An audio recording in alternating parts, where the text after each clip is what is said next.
Mark's gospel tells us Jesus taught with authority, not like the scribes. Crowds gathered, people marveled. But here's the problem. Mark barely shows us what Jesus actually taught. It's like a movie trailer promising the greatest speech ever given, then never playing the speech. Matthew noticed this gap.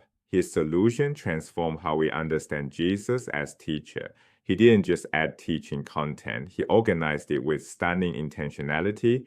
Matthew structured Jesus' words into exactly 5 major speeches, and that number wasn't an accident.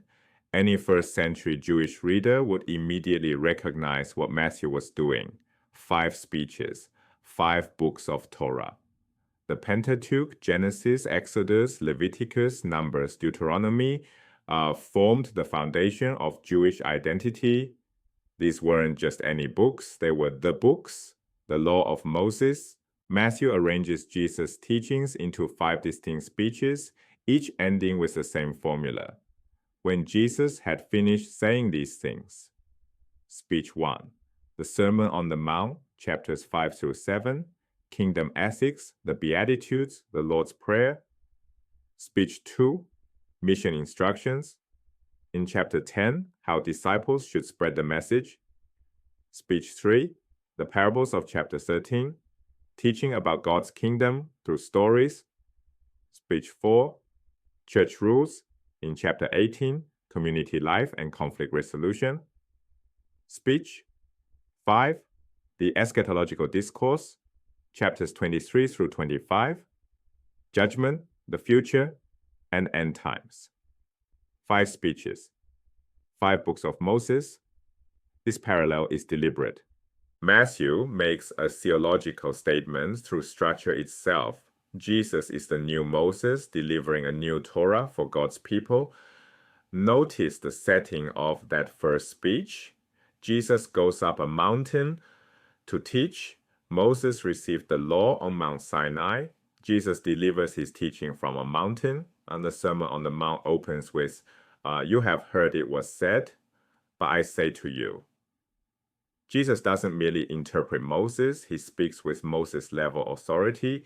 He's not just a rabbi commenting on Torah, he's the one giving new Torah. But here's where Matthew gets subtle.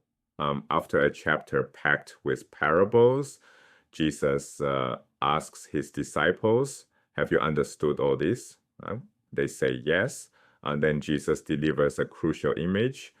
Every scribe trained for the kingdom of heaven is like a master of a household who brings out of his treasure what is new and what is old.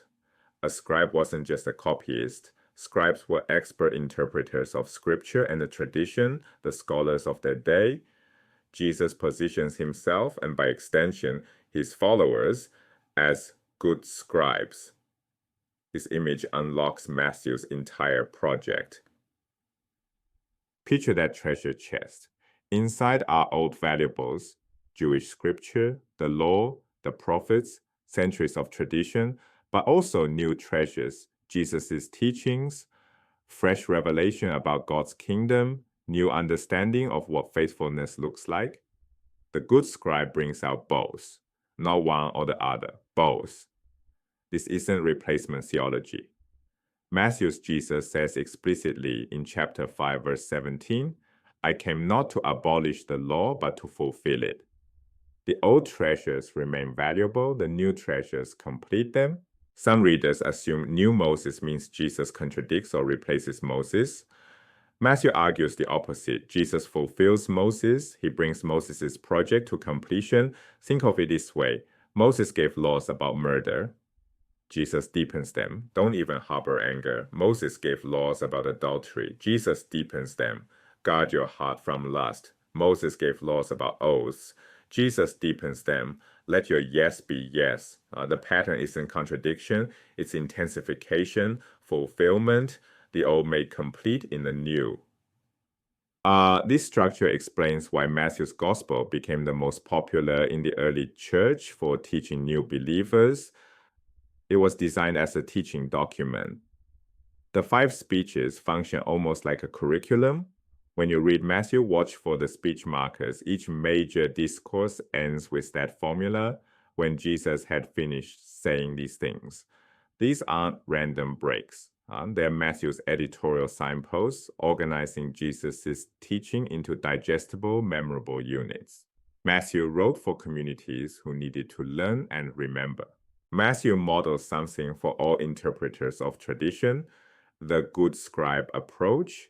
How do we honor what came before while remaining open to new understanding? Matthew suggests we need both, treasures old and new. This applies beyond biblical interpretation. Any living tradition faces this tension. Pure preservation becomes fossilization. Pure innovation loses continuity. The good scribe holds both, knows the old deeply enough to recognize what's essential, remains open enough to receive what's new. Matthew presents Jesus as the master of this balance and invites his readers to follow. Next time you open Matthew's Gospel, read it with new eyes. You're not reading random memories of Jesus, you're reading a carefully structured argument, 5 speeches, 5 books of Moses. A new lawgiver has arrived. When you reach the Sermon on the Mount, remember, you're not just reading good ethical advice, you're reading Matthew's claim that a new Moses has come, teaching from a new mountain for a new era. And like any good scribe, Matthew presents this new teaching while honoring everything that came before, treasures old and new brought out for God's people.